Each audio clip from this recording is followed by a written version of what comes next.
Cody Rhodes opens Raw, but Dominik immediately interrupts. Dom says he'll dedicate his victory to MAMI. Cody says MAMI seems to have some eyes for Jey Uso. Finn and DAMIAN head to the ring as we head to our first match.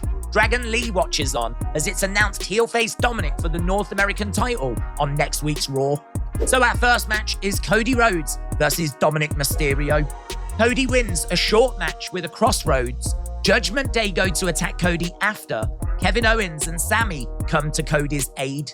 AO says to Cody, "Tell me why you thought it was a good idea to bring Jey Uso to Raw." Cody responded that it was his job to make people happy and that Jey is one of the best in the world. He deserves a second chance.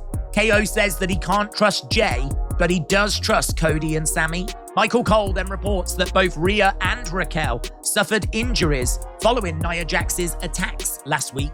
Match number 2 is Kofi Kingston against Ivar, and this is a banger.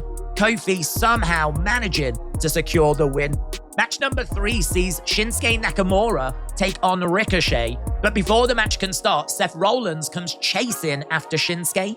After the break, the match does start, and again we're treated to some really good action. Nakamura would win by DQ after Ricochet used the steel chair.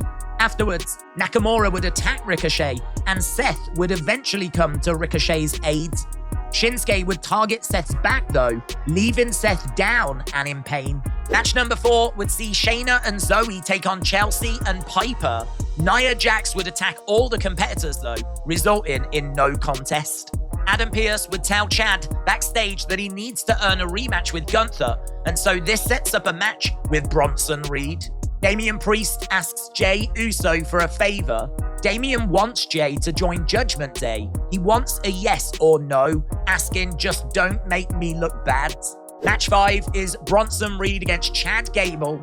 This match again was decent as expected, but more than that, we got a shocking result as Bronson Reed beat Chad Gable. Then we see Tomasso Ciampa tell Gunther, "You've got something that I want."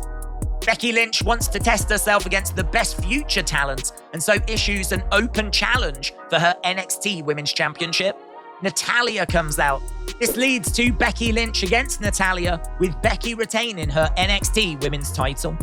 Match 7 sees Giovanni Vinci take on Tommaso Ciampa. Ciampa wins, with Ludwig shouting at Giovanni following the loss. Backstage, a frustrated Seth said the ball is in Shinsuke's court. Name the time, name the place, name the stipulation. Next week, we're going to get KO and SAMI taking on Finn and DAMIAN for the undisputed tag titles. Otis will take on Big Bronson Reed, plus Shinsuke responds to Seth. Main event saw Drew McIntyre take on Jey Uso. The Judgment Day would come down mid-match and offer Jey advice. Jey, conflicted, super kicked the Judgment Day, but got caught with a claymore and lost. Judgment Day attacked Jey Uso after, and Drew was conflicted about returning to help. Cody came running out to Jey's aid as Raw comes to a close.